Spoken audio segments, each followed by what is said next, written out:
Estamos começando aqui o podcast Realizar e hoje, de novo, aquele bloco de perguntas para os pré-candidatos a deputado. É verdade, a gente está dando continuidade e hoje a gente convidou Anderson Campos. Anderson Campos, que é vereador na nossa cidade e que é pré-candidato a deputado estadual.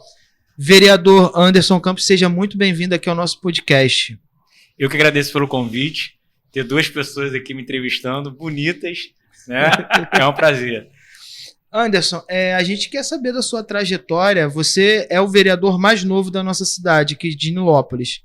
O que te levou à política? Você era evangélico, você era UB, aí você começou uma manifestação nas redes sociais e aí acabou caindo na política. Conta pra gente como é que foi isso. Eu permaneço evangélico, sou nascido e criado na igreja, na Assembleia de Deus. Tenho um pai pastor, sempre me interessei por política. Eu fui líder de jovens durante 6 anos, então eu sempre fui muito ativo naquilo que acontecia no país, até para que eu pudesse também ensinar. E minha entrada na política foi muito sem querer. Eu era um camarada que assistia os vídeos do presidente Bolsonaro no YouTube, me identificava com o que ele falava. Bolsonaro, para mim, é aquele tiozão que todo mundo tem na família, que fala besteira e tu gosta, é sincero, transparente. E eu comecei a falar dele nas redes sociais. Acabou que aconteceu de eu ter aí o contato com o filho dele em 2017 e daí me vi inserido na política. Mas foi sem querer. Foi sem querer. Foi sem querer. E hoje você ainda apoia Bolsonaro, né? Ainda comunga dessa direita, né? Que eles falam, né? Eu sou um camarada conservador. Tá? A gente levanta as bandeiras da direita. O Jair Bolsonaro, quando ainda era deputado federal, ele se destacou por conta de algumas declarações que ele fazia lá no Congresso Nacional, em defesa da família. Eu lembro que teve um episódio que ele ficou bem conhecido, que foi a defesa lá da questão do kit gay que o PT estava fazendo. Ele foi contra, ele participava lá da comissão, e eu comecei a me identificar com ele, porque raramente no Brasil você vê um político sincero, um político transparente. Geralmente o político, ele prepara, ele molda o discurso dele de acordo com as pessoas que estão ali para poder ouvir. E o Jair Bolsonaro não. Ele fala aquilo que ele acha que tem que ser falado. E isso criou uma identificação entre ele e eu. Por isso eu comecei a procurar me aprofundar ainda mais nos vídeos, naquilo que ele falava, porque eu estava ali querendo me entender qual era a minha posição política. Eu era um camarada bem novo e me enxerguei como um camarada conservador, alguém de direita, tendo nele ali uma certa representatividade. Assim como o Bolsonaro, eu acompanho às vezes a sessão da Câmara, às vezes presente e às vezes online, que hoje em dia a gente tem isso implantado aqui na Câmara de Nilópolis, e você também não tem discurso pronto, né? Você pega um tema e fala o que está sentindo no coração, né? Falo, inclusive se me derem papel, acabou. Eu não vou ler, pode preparar. Eu até mesmo posso preparar o discurso que eu não vou falar quando eu ler. Eu falo o que me dá vontade de falar. Geralmente eu trago assuntos do nosso cotidiano. Eu sei que a maneira como eu me expresso gera admiração em algumas pessoas, porque eles estão vendo a minha verdade, e em outras pessoas gera um incômodo. Porque falar a verdade hoje no Brasil não é para qualquer um. Hoje a gente vive sob uma ditadura. Qual é essa ditadura? É a ditadura do politicamente correto. Você só fala aquilo que o padrão aceita. Você não pode falar contra determinadas pessoas, você não pode falar sobre determinados assuntos, porque vai acabar gerando ofensa para alguém. Processos. E eu não. Processo, inclusive já fui processado. Eu falo o que me dá vontade de falar. Se vão gostar ou não, aí já não é problema meu. Bom, beleza. Antes da eleição, de ser até contemplado como vereador, você trabalhava como o quê? Sim. Você até mencionou no início da entrevista como Uber. Como Uber. Eu me destaquei trabalhando como Uber pelo ocorrido comigo, né? Aquela situação lá daquele acidente. Mas eu trabalhava como assistente administrativo. Depois eu passei para a Powerflex, que era uma empresa lá de Jacarepaguá. Nem sei se existe ainda. Inclusive, pagava uma mixaria, trabalhava pra caramba. Conhecia a Baixada Fluminense, porque era vendedor da empresa. Então, eles me davam uma rota para poder vender produtos para essas empresas, para essas lojas que vendem materiais de construção. Então, todo dia eu tinha uma rota. Então, um dia eu estava em Nilópolis, outro dia eu tava em Duque de Caxias. Então você conhece bem o importante estado, foi a né? experiência, pela logística que você teve. Pô, aprendeu a andar tudo. Foi bom pra ser Uber e andava também. mesmo, que nem o dinheiro da passagem a patroa não dava. Você sofreu, foi uma tentativa de sequestro? Foi Não, uma tentativa não, foi um sequestro. Foi um sequestro, Porque você se vê num lugar e você é levado pra outro lugar contra a sua vontade, desmaiado no carro, não tem como dizer que não foi um sequestro. Caramba. E também não tem como dizer que foi assalto porque não levaram o meu carro. Na época eu tinha uma Tucson, o carro foi encontrado no dia seguinte pela Polícia Militar intacto. Os meus documentos, meu relógio, o dinheiro que eu tinha, pelo que eu já tinha trabalhado, não foi levado, então não tem como dizer para você que foi assalto. A gente vê geralmente aí quando um motorista de Uber ele é assaltado, na maioria das vezes levam tudo. Levam um carro, depois pegam um carro, acabam depenando para poder vender. Não foi o que aconteceu comigo, né? Mas foi um atentado. Sim. Mais um atentado. Mas isso te fortaleceu mais ainda a vir representar o povo, né? Sim, porque eu não conhecia outra pessoa que através das redes sociais falava as coisas que aconteciam no município. Você não tem isso. Quando geralmente alguém fala sobre alguma coisa obscura, usa fake, usa página. Eu não. Quando eu, por exemplo, falei do desvio de remédios que aconteceu no JK, eu fui lá e fiz o vídeo. Eu fui na porta do JK, falei o que tinha acontecido. Da mesma forma aconteceu quando tentaram aprovar uma lei na Câmara Municipal que é regulamentar os aplicativos de transporte. Traduzindo, a lei que o município ia aprovar ia tirar de circulação os aplicativos de transporte. E eu estive lá sozinho, fiz live, falei dos vereadores, falei que eu não concordava, falei da diária de viagem que foi gasta, foi um escândalo no município. E eu nunca usei de fake, eu sempre fui lá e falei aquilo que eu tinha vontade de falar. Então... Não, e a gente vê que até hoje, se não tiver alguma coisa que o senhor não concorda, o senhor fala mesmo. Falo.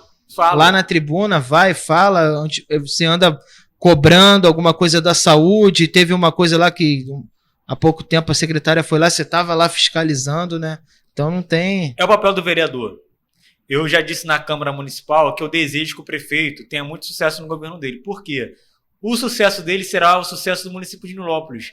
Jamais vou torcer contra o prefeito, porque eu vou estar torcendo contra a cidade. Agora, o meu papel de vereador é torcer para que ele faça um bom governo. E como que eu faço isso? Mostrando para ele o que não está bom. Mostrando para ele o problema da população. Produzindo as leis. Exatamente. O problema é que a população não sabe a função do vereador. Quer ver um exemplo do nosso cotidiano? Você tem um amigo. Você sabe que o amigo está indo por um caminho errado.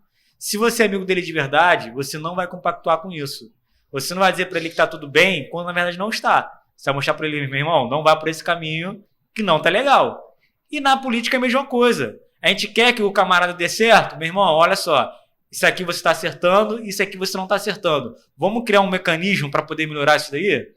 Então, só essa troca de olhares sobre os problemas que vão fazer as coisas andarem. Então, o que eu vejo que eu não concordo, eu vou lá na tribuna e cobro. Não, e o mais engraçado é que a pessoa que critica não vai lá na Câmara de Vereadores conversar pessoalmente. Não, vamos lá, faz essa lei aqui, dá uma sugestão, não. Tem muito disso, das pessoas cobrarem, às vezes, que não é uma função sua? Tem, inclusive hoje me botaram lá numa página aí lá do Vagabundo, porque eu respondi de forma mal criada lá um camarada que veio dizer que eu não trabalho, que eu não faço nada.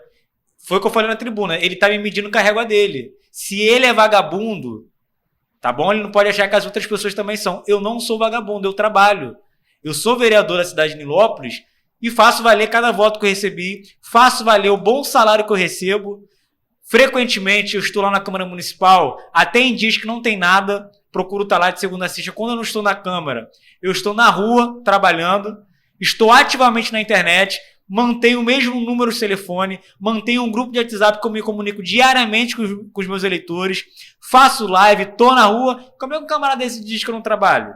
Então não aceito esse tipo de crítica. E você é acessível, né? Sou aberto a qualquer um. E outra coisa, um camarada que não votou em mim, é um camarada que vendeu a alma dele, é um camarada que vendeu o voto dele, então ele não tem culhão para me cobrar nada. No dia que ele for um cidadão honesto, aí ele vai ter moral para se dirigir a mim, vereador da cidade, para me cobrar alguma coisa. Enquanto não for, vai receber esse tipo de resposta. Chamei de idiota. Quem fala merda é idiota. Respondi do jeito que ele merecia ser respondido. E assim eu vou ser. Não tô aqui dizendo que eu não vou ser cobrado, não. Eu tenho que ser cobrado. Eu sou funcionário público, tem que ser cobrado. Agora, como que essa cobrança é feita? Por quem que essa cobrança é feita?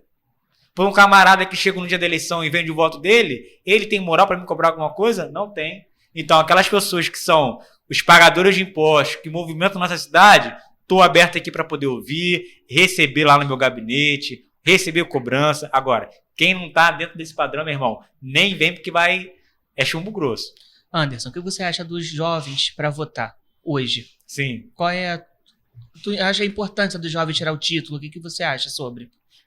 A juventude de hoje em dia é a grande responsável pela mudança que nós tivemos no Brasil. Eu sou reflexo disso, como eu falei para você no início. Eu era um camarada jovem que assistia os vídeos do Bolsonaro na internet.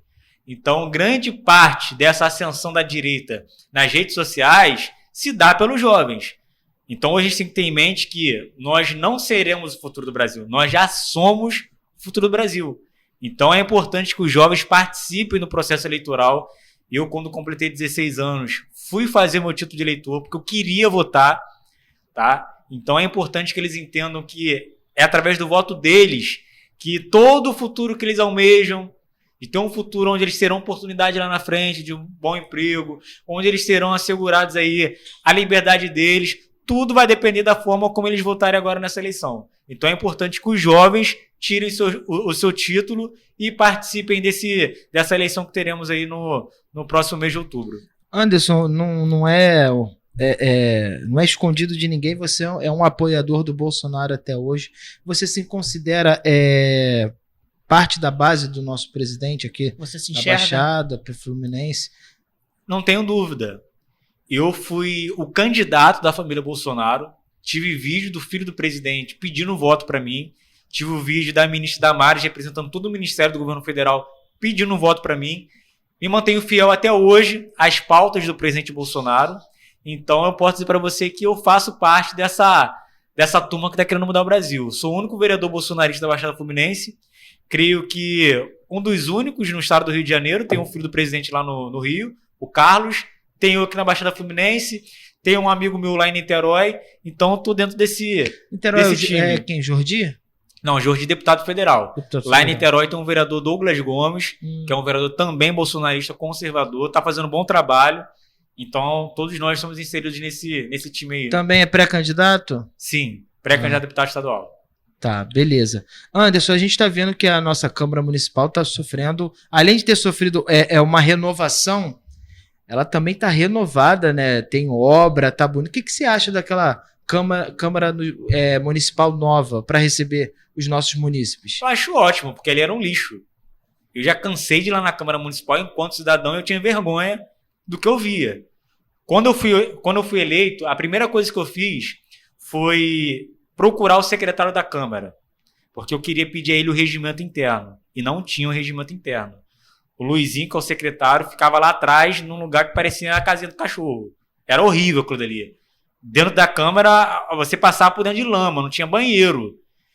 E eu costumo dizer o seguinte, independente de quem esteja hoje ocupando as cadeiras da Câmara Municipal, a Câmara precisa ser respeitada pela instituição que ela é.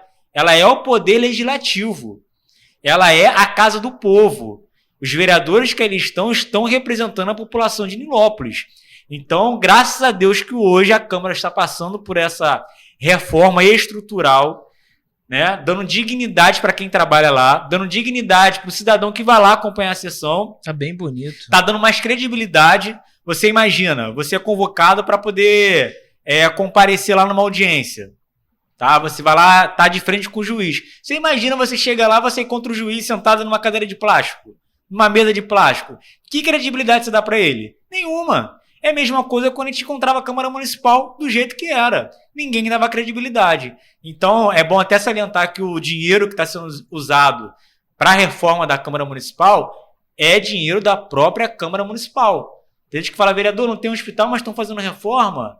Meu amigo, uma coisa é uma coisa, outra coisa é outra coisa. São poderes diferentes. São poderes diferentes. Ali é o dinheiro do Poder Legislativo que tem que ser gasto com o próprio legislativo. Diferente do executivo. Mas, né? assim, não acontece isso. As pessoas, quando encontram o senhor na rua, cobram coisas que às vezes é do Poder Executivo, né? E até explicar isso tudo é complicado, né? Esse é um grande problema. Por exemplo, vereador, nós não temos hospital. O chefe do poder executivo, aquele que administra a cidade, é o prefeito. Foi ele que, quando candidato, lançou lá as propostas do que ele ia fazer na educação, do que ele ia fazer na saúde, do que ele ia fazer na segurança. Quem responde pela cidade é o prefeito e atualmente é o Abrãozinho. É ele quem tem o poder de chamar a secretária de saúde, chamar a secretária lá de fazenda e falar, vamos fazer isso aqui na saúde. Vamos tocar a obra, vamos fazer. É ele quem tem o poder para isso. Pegar os dados de obra, já parar, fazer Exatamente. Pegar o planejamento todo. Então o vereador às vezes acaba sendo cobrado por algo que não lhe compete. Qual é o papel do vereador? Enquanto legislativo, elaborar leis, fiscalizar o cumprimento das leis, fiscalizar a atuação do Poder Executivo. Eu não tenho autonomia de, por exemplo, chegar, Defesa Civil, vai lá e faz isso.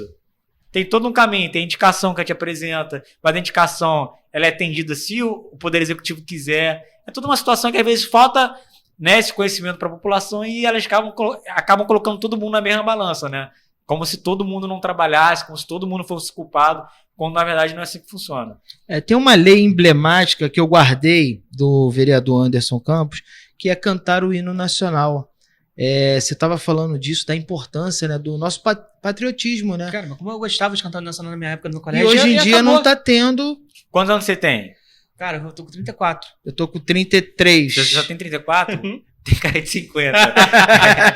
Brincadeira. Olha só, você sabe cantar o hino nacional. Todo. Se você pegar hoje boa parte das crianças, dos adolescentes, eles não sabem nem como é que começa o hino nacional. Cantava no nacional e o hino de Nilópolis. Ainda tinha isso. Lá na posse dos vereadores, tinha muita gente lá que não sabia cantar o hino da cidade. Como isso? Com o passar do tempo, a esquerda ela começou a querer retirar aquilo que sempre moveu a nossa sociedade. O patriotismo, por exemplo, né? Eu não tive essa aula, mas quem é mais velho aí como o Jean, de repente tem na escola aula de... moral e cívica. Com o passar do tempo, eles foram retirando isso. O povo que não conhece a sua história, o povo que não dá valor para esse símbolo, é um povo dado ao fracasso. Então, a importância do hino nacional é para que as pessoas criem desde cedo o senso, né, de amor à pátria, de pertencimento, de ordem, né, isso que vai na nossa bandeira, ordem e progresso. Sim. Coisas que as crianças hoje em dia não conhecem. Postura. Na minha época no colégio, tinha que fazer aquela formação. Cobrir, firme. Isso. Depois era o hino nacional. E hoje em dia não acontece mais 7 horas da manhã para cantar o hino nacional. Na escola que eu estudei, o diretor, né, na verdade, o esposo da diretora, ele era militar. Eu sei cantar o hino nacional, proclamação da República, sei cantar o hino da bandeira, da maioria das Forças Armadas aí, Exército eu conheço, Polícia Militar eu conheço, e as crianças hoje não sabem nada. Nada. Não sabem. Mas sabe cantar, Anitta. Uma criança de 5 anos sabe rebolar. Não tenha dúvida disso. Daí entra a minha indignação. Se fosse para colocar putaria, muita gente ia gostar. A galera não ia ter dificuldade de cumprir a lei. Por que para cantar nacional o pessoal cria essa dificuldade toda? Quantas vezes eu falei disso na tribuna, lá na Câmara Municipal? Por que não cantar o nacional? Qual é o problema que temos nisso? Uma coisa que eu também achei muito interessante numa lei sua foi da Bíblia. Sim. Que tiraram dos colégios, não deixaram, e eu achei muito interessante. Deixa eu te falar uma coisa. A sociedade ocidental, ela é baseada em 3 pilares. Uma delas é a cultura cristã. Por mais que você não seja evangélico, por mais que você não seja católico, os teus ensinamentos são cristãos. Por exemplo, matar, você sabe que é errado, correto? Da onde vem isso? Da Bíblia. Da Bíblia. Você sabe que roubar é errado. De onde vem isso? Da Bíblia. Da Bíblia. Então, a Bíblia, além de ter o caminho para aqueles que desejam seguir a religião cristã, ela também serve como bússola para qualquer cidadão. Você quer aprender a se relacionar com as pessoas? Está na Bíblia. Você quer aprender a ser um bom funcionário ou a ser um bom patrão? Está na Bíblia. Você quer saber como ser uma pessoa de sucesso? Está na Bíblia. Então, daí a ideia de colocar a Bíblia disponível nas bibliotecas das escolas. Tá certo? A gente vê tanta porcaria que vendem para as crianças. Por exemplo, aquele Felipe Neto. Que cultura que esse merda tem pra ensinar alguma coisa pras crianças? Nada. Ensina a criança a ser idiota. Esses influenciadores aí, o que eles ensinam pras crianças? Nada. Ensina porcaria. Ensina como desobedecer pai e mãe. Ensina como ser rebelde. Por que não colocar a Bíblia? Que diz lá o seguinte, olha, Efésios 6. Honra o teu pai e tua mãe, para que você vá bem. Dá benção, coisa que nenhuma criança faz. Antigamente tinha isso, de dar a benção dos mais velhos. velhos. Hoje em dia as crianças não pedem benção pai e mãe, não. As crianças mandam o pai e mãe tomar naquele lugar.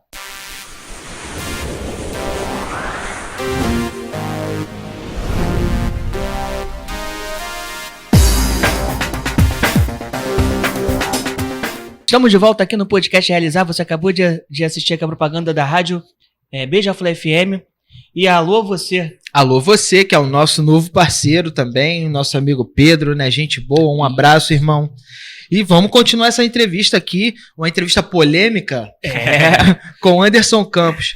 Anderson Campos, você foi um vereador que indicou uma lei, é uma lei mesmo, para armar a Guarda Municipal? Sim, existe a lei de criação da Guarda Municipal, uma lei de 2001.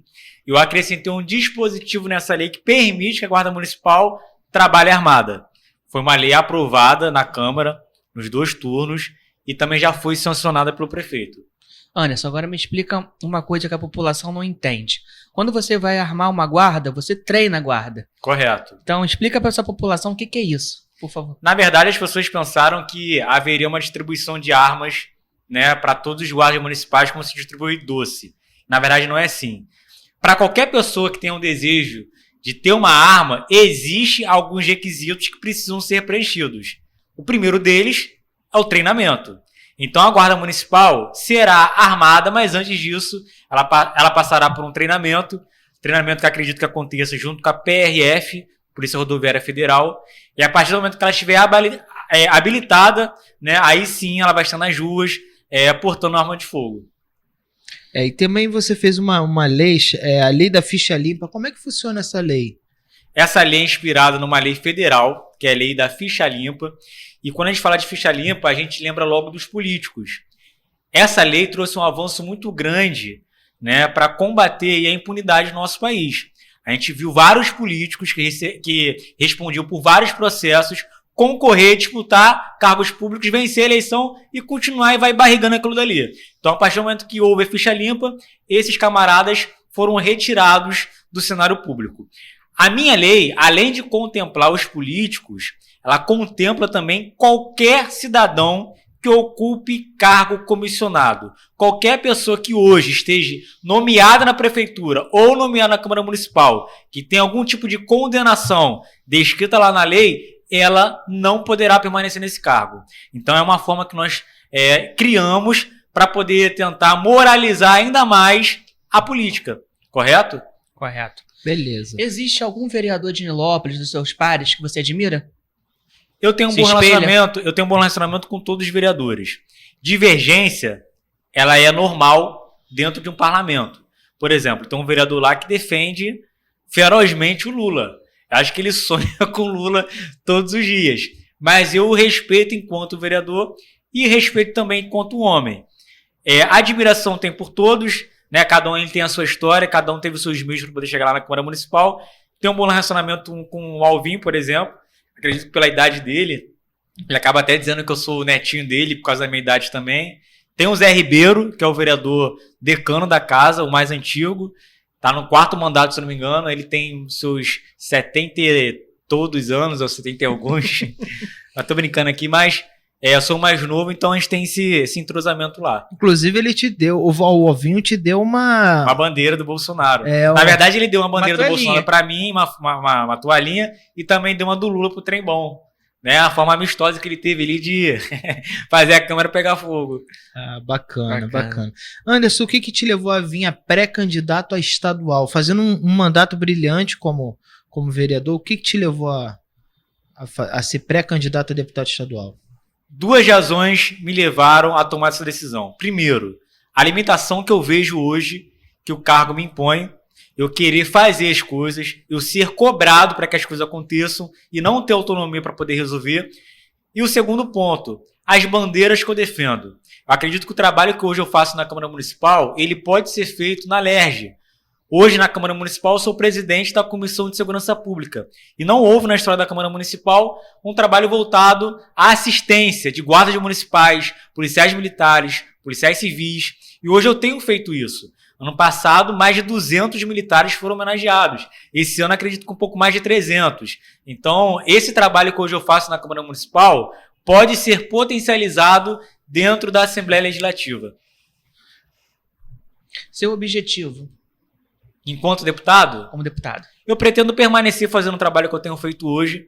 Eu acredito que eu seria um destaque no quesito da segurança pública. A gente tem várias leis aí nesse sentido da segurança pública. Não adianta só fazer vídeo, não adianta só reclamar. Eu tenho que usar o poder que a caneta de parlamentar me dá. Então daí vem as leis. Acredito também que o fato de eu ser um camarada acessível, né? O meu gabinete parece que é a extensão do batalhão da Polícia Militar. Porque sempre tem lá um policial pedindo ajuda, pedindo orientação. Então, esse trabalho hoje na Assembleia Legislativa seria muito importante. Qual é a representatividade, por exemplo, para a Polícia Militar? Muitos se elegeram usando a fala da Polícia Militar e na primeira oportunidade que tiveram, votaram contra a própria instituição. Ou é mentira minha? Qual é o apoio que a Polícia Militar tem quando ela entra dentro da favela e acontece, por exemplo, lá de um inocente morrer?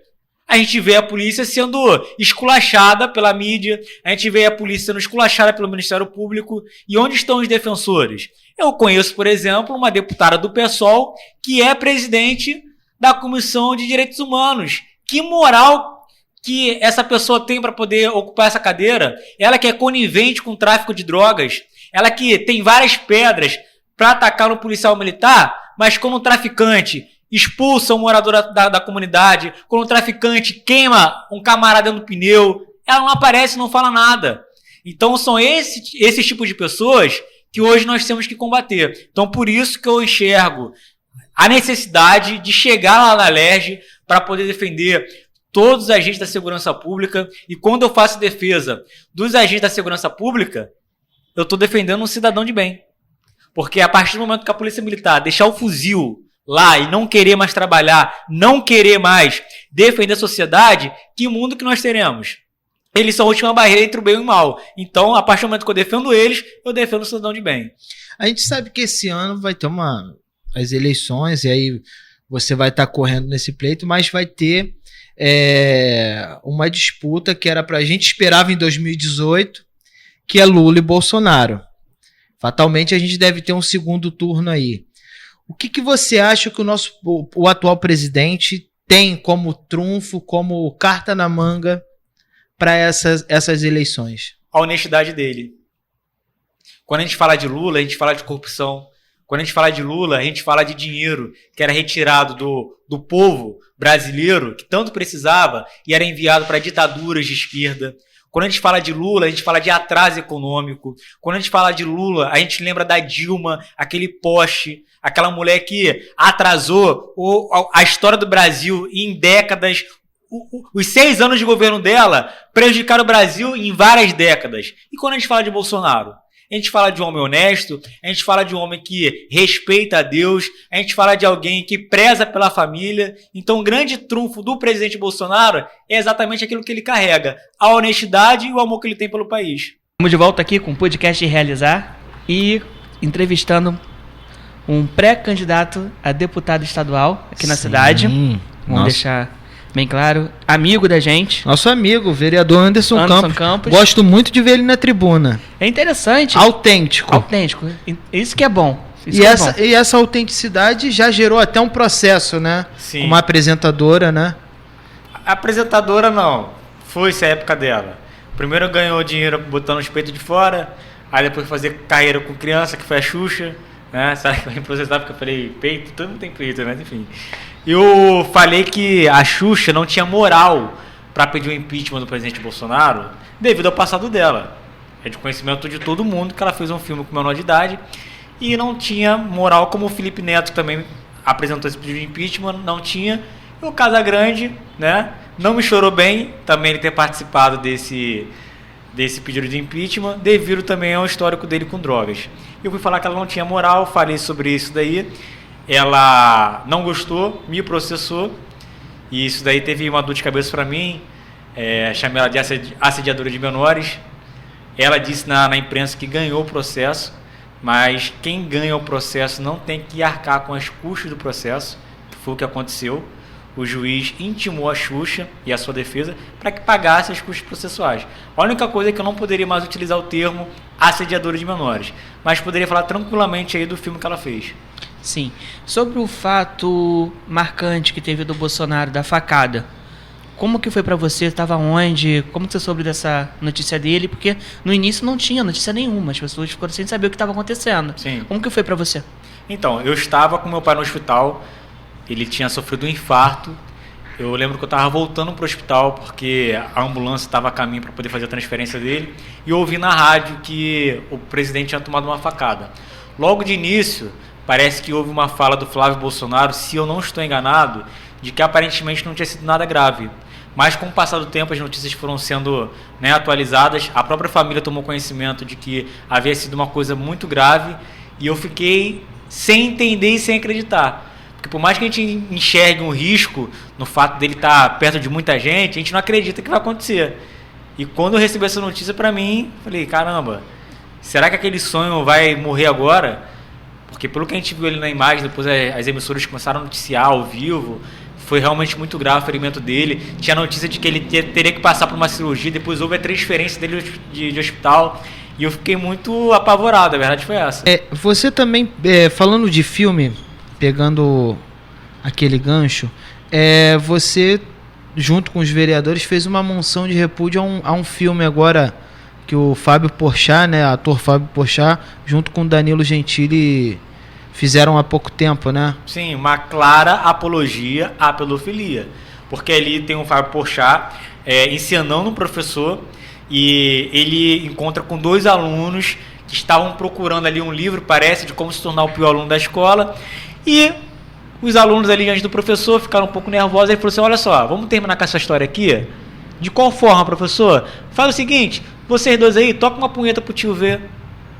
Aí um menino olha pro outro com cara de assustado, e no final das contas a cena ali mostra que uma das crianças está tocando o órgão genital do Fábio Porchat, e ele simula ali uma ejaculação.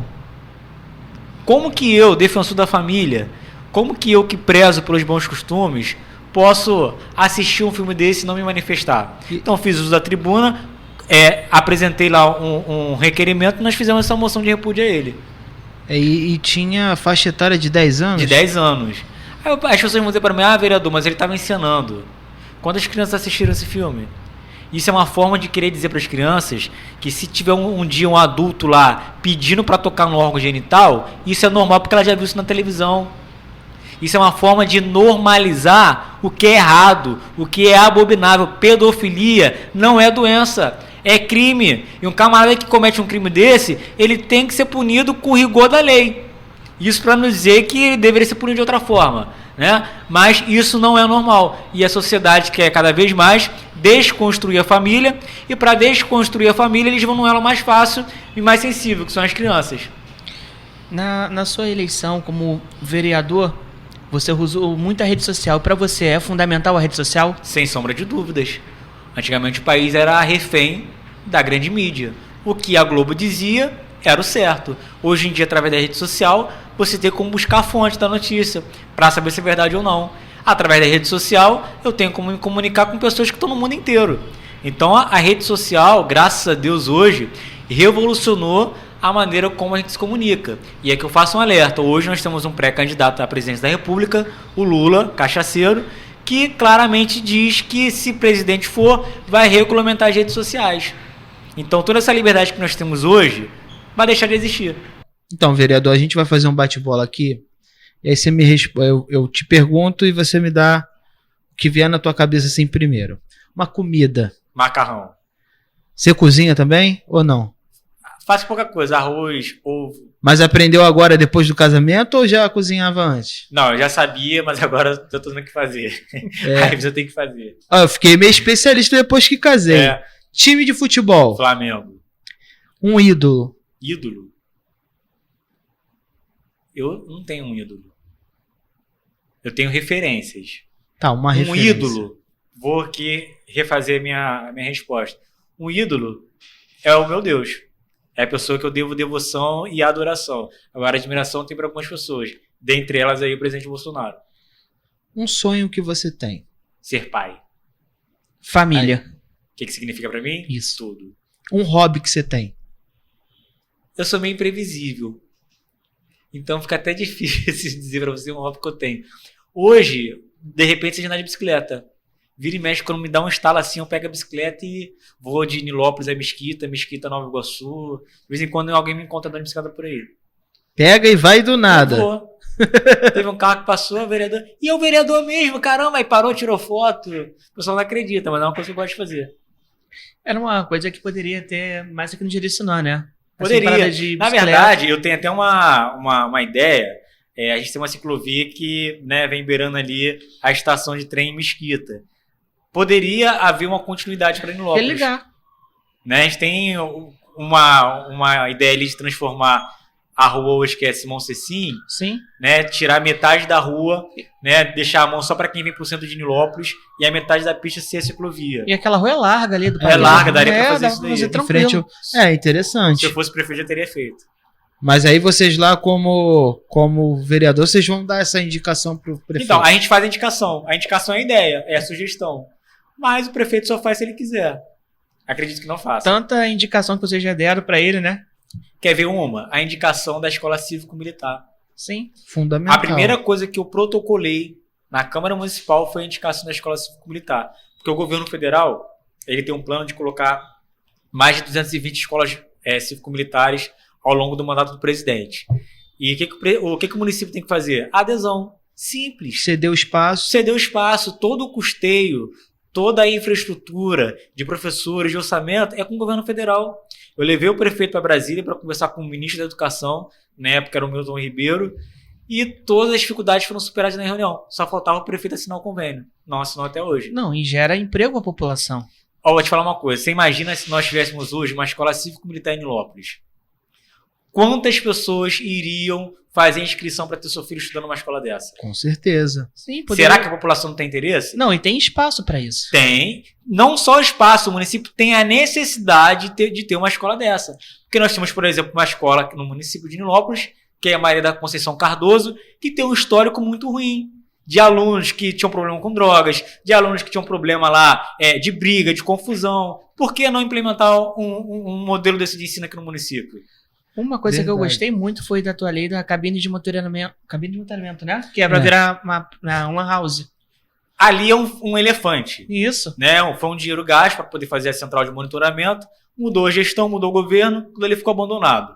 Hoje, a gente tem ali uma moradia para morador de rua. O morador de rua ele tem um local para poder ficar, que são os abrigos. Não é ali. Eles acabam defecando ali, acaba havendo também o consumo de drogas, acaba servindo como local para quem quer praticar, por exemplo, um assalto, se esconder. Então, né, numa das muitas sugestões que eu queria dar para aquele local, é para que fosse feita ali uma lan house, porque ainda hoje tem pessoas que não têm acesso a computador e a internet. Sim, e tá tudo muito caro. E até para imprimir um currículo. Você falou bem, muita gente chega lá no meu gabinete pedindo emprego, chega lá com currículo, e infelizmente eu não posso ajudar essas pessoas dando emprego. Eu não tenho aonde contratar essas pessoas. E o que eu posso fazer lá geralmente é tirar a xerox do currículo da pessoa e de repente indicar quando surgir uma oportunidade numa empresa, alguém que eu conheça. Então você imagina se o camarada está lá desempregado, pudesse lá preparar o currículo dele, imprimir. Acho que não custa nada para o município, né? Seria bem legal. E no centro da cidade? No centro da cidade. Eu acho que aqui no centro poderia ter até um quadro assim, quadro de emprego. Um balcão de emprego. Sim. Na parede. Eu acho que seria bem interessante. Ali no calçadão, muita gente passa pelo calçadão. Na parede ali poderia ter tipo um lugar para as pessoas botarem. Ideia, nós temos. Se a gente parar ali na praça e perguntar para 10 pessoas, 10 moradores, o que você acha que poderia fazer aqui? Ideia boa vai surgir dali. Agora só falta vontade política. Tem muita coisa em Nilópolis que tinha que mudar. Igual aquela Supervia. Nenhum cadeirante consegue pegar a Supervia. Não vou nem falar da Supervia, vamos falar da prefeitura. Nem a escada rolante que não funciona. Não funciona. É Não, é uma escada rolante que já de um lado. Eu não entendo isso. Você pega um cadeirante que precisa de uma rampa de acesso, tem que dar uma volta danada. O dinheiro que é gasto em manutenção... Botava uma escada menor, uma rampa de acesso. Fazia uma rampa. Ali em Nova Iguaçu a gente tem a escada... A caracol. Caracol. E obrigava a Supervia a botar um elevador para um cadeirante. É importante destacar agora da Câmara.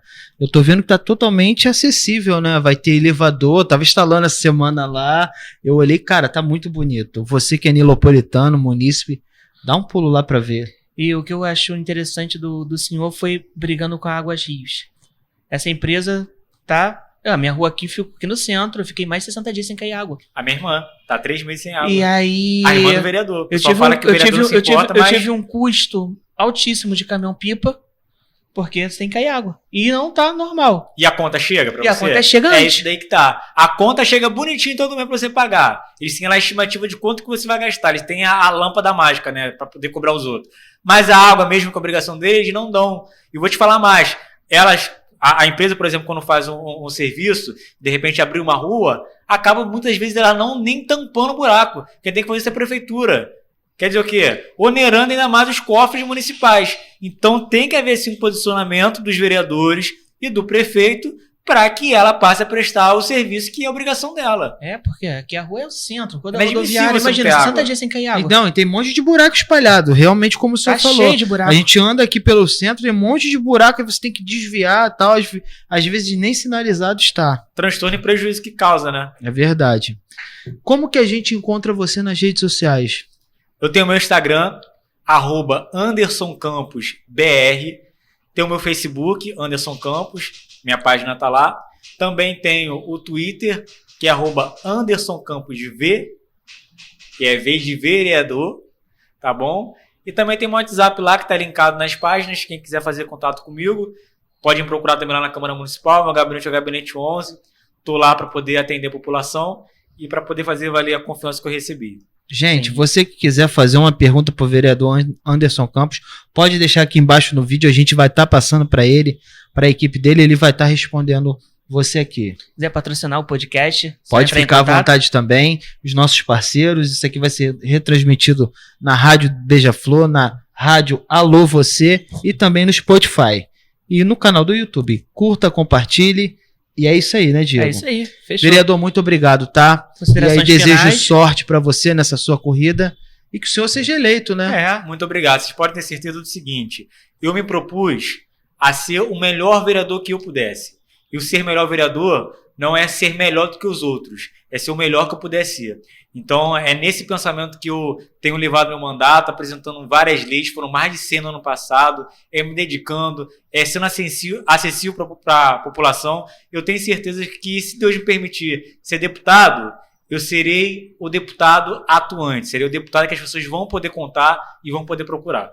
Tá certo? Muito obrigado a vocês aí pelo convite, foi um prazer estar aqui hoje. Valeu, gente! Fechou!